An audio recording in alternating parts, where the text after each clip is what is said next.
This life was never meant to be perfect. Perfection does not belong to the dunya. Perfection belongs to Jannah. This world was not created as a place of constant comfort or uninterrupted happiness. Allah, in His wisdom, designed this life as a place of tests, growth, and preparation for the next. What does that mean for us?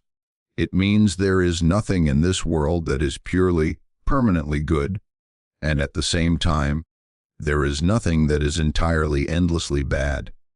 Everything in this life comes with fluctuation, moments of ease and moments of hardship, times of joy and times of pain. This understanding is essential because many people fall into despair not only because of what happens to them, but because of how they interpret what happens to them. Two people can face the exact same situation, experience the same hardship, and yet walk away with completely different emotional and spiritual outcomes.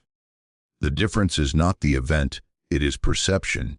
The way we view reality shapes our emotions, our reactions, our mental health, and even our relationship with Allah. This is why perspective is so important in Islam. Allah tells us in the Quran, indeed, with hardship comes ease. Notice the precision of Allah's words. The hardship is mentioned in the singular, while ease is mentioned in the plural. This teaches us that no matter how heavy a trial is, it is never alone. It is always accompanied by multiple forms of relief, some visible, some hidden, some immediate, and some delayed. No one lives a life made only of hardship.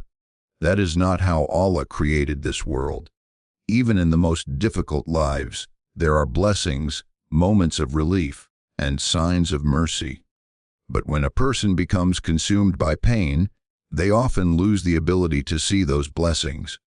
Light always exists within darkness, but not everyone chooses to look for it. Imagine standing in a dim room. You could focus entirely on how dark it feels, or you could notice the small sources of light that allow you to see it all. The room is the same. What changes is your focus. Your focus determines your lived experience. This is not only spiritual wisdom, it is something even modern psychology confirms.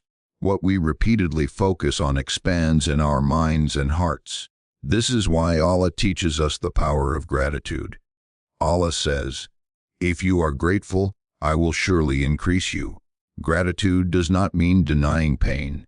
It means refusing to let pain blind you to Allah's mercy. When a person focuses only on what they lack, dissatisfaction grows.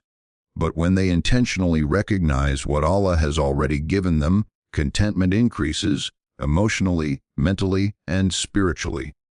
However, there is another danger we must address. As human beings, we often fall into extremes when dealing with pain. One extreme is suppression, pretending everything is fine, hiding wounds, and refusing to acknowledge suffering. This approach is harmful. Ignoring pain does not heal it. Unaddressed wounds do not disappear with time, they often worsen.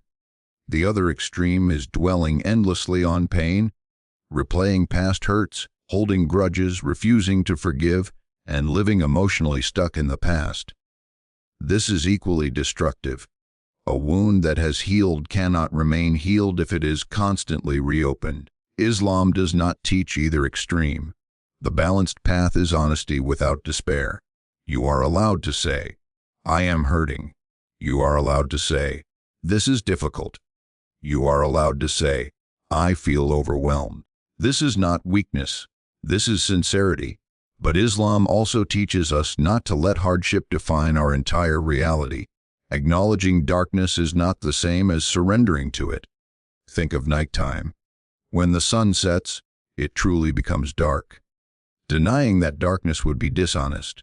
But a believer also knows with certainty that the sun will rise again. Night does not last forever. Hope is essential. When hope dies, the soul collapses. A person does not drown simply by falling into water, they drown by staying there. Movement is life. Remaining stuck is destruction.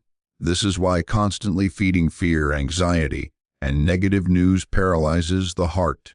When the mind is overwhelmed with worst-case scenarios, it becomes incapable of action. Islam calls us to be aware, not consumed. There will always be people who focus only on what is wrong, only on what is frightening, only on what feels hopeless.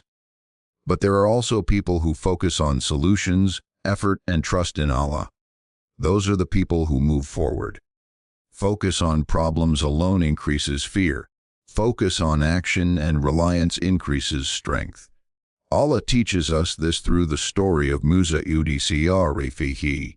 When Musa stood before the sea with his people and Pharaoh's army behind them, the situation appeared impossible. The people panicked and said, "We will surely be overtaken."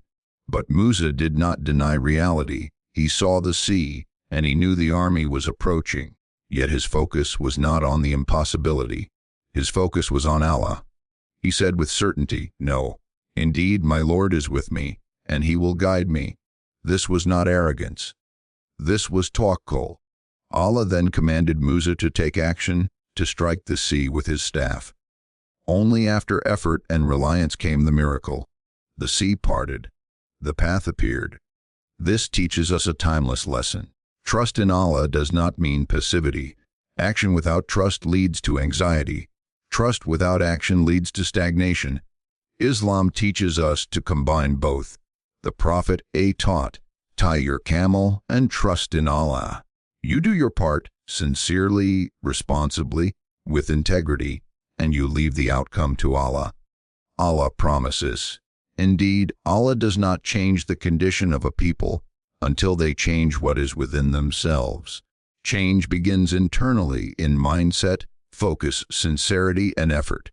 And when that internal change happens alongside reliance upon Allah, doors open where none seem to exist. The seas of our lives may not part physically, but Allah creates openings in ways we never imagined. He brings relief from directions we did not expect.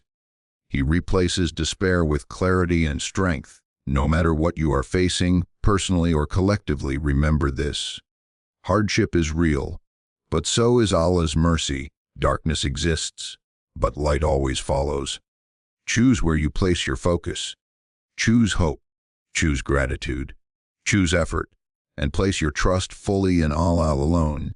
May Allah ease every hardship, heal every wound, and open a way forward for every heart that feels trapped.